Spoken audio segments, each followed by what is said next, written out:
लड़का तो बस रास्ता पूछने गया था। उसे क्या पता था कि अमीर लड़की उसी वक्त जिद पकड़ लेगी कि उसे उसी से शादी करनी है। लड़की के माँ बाप ने जब उस लड़के को मूविंग यूनिफॉर्म में देखा तो सीधा कह दिया कि ये उनकी बेटी के लायक नहीं है और उन्होंने इस शादी का जोरदार विरोध किया। लेकिन लड़की ने तो ठान लिया था, चाहे माँ बाप कुछ भी कहें, वह उसी से शादी करेगी। उसने तुरंत लड़के का हाथ पकड़ा और दोनों जाकर शादी का सर्टिफिकेट ले आए। अब जब बात शादी तक पहुंच गई तो लड़की की माँ ने कहा कि अगर ये लड़का 1 महीने की परीक्षा पास कर ले तो हम इस रिश्ते को मंजूर कर लेंगे। लड़के ने बिना झिझके मान लिया। अगले 1 महीने तक लड़की की माँ ने जानबूझकर उसे बर्तन धोने, टेबल साफ करने, भारी सामान उठाने जैसे काम दिए, मगर लड़के ने कभी शिकायत नहीं की। उसने हर काम पूरी ईमानदारी और सफाई से किया। ये देखकर लड़की के माँ बाप को भी लगा कि ये लड़का वाकई अच्छा इंसान है और अब उन्होंने मन ही मन मान लिया था कि वह टेस्ट पास कर लेगा। एक दिन बारिश हो रही थी। लड़की ने देखा कि वह लड़का अब भी बाहर सामान उठा रहा है। उसका पूरा बदन भीग चुका था। वह तुरंत छाता लेकर भागी और उसे घर ले जाने की कोशिश की। साथ ही अपने माँ बाप पर नाराज होकर बोली कि वे हद से ज्यादा कर रहे हैं। तभी एक रोल्स रॉयस उनके सामने आकर रुकी। उसमें से निकला वही अमीर लड़का जो पहले उस लड़की को चाहता था। वह बर्दाश्त नहीं कर पा रहा था कि लड़की ने उसे छोड़कर एक गरीब लड़के को चुना। उसने सबके सामने उस पर ताने कसने शुरू कर दिए और बोला कि अगर मर्द है तो मेरी कार धोकर दिखा, फिर अपनी औकात याद रखना। उसने धमकी भी दी कि अगर उसने ऐसा नहीं किया तो उन्हें यहाँ रहने नहीं देगा। लड़का नहीं चाहता था कि उसके कारण लड़की का परिवार मुश्किल में पड़े,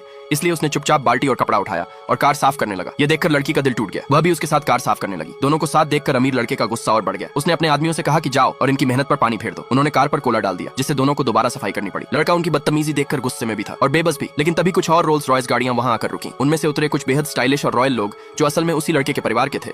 उसकी बहन, उसके माता पिता और उसकी दादी सब वहीं खड़े थे। और तभी उस अमीर लड़के की जिंदगी का असली दुख तो अब शुरू होने वाला था। नेक्स्ट पार्ट के लिए सब्सक्राइब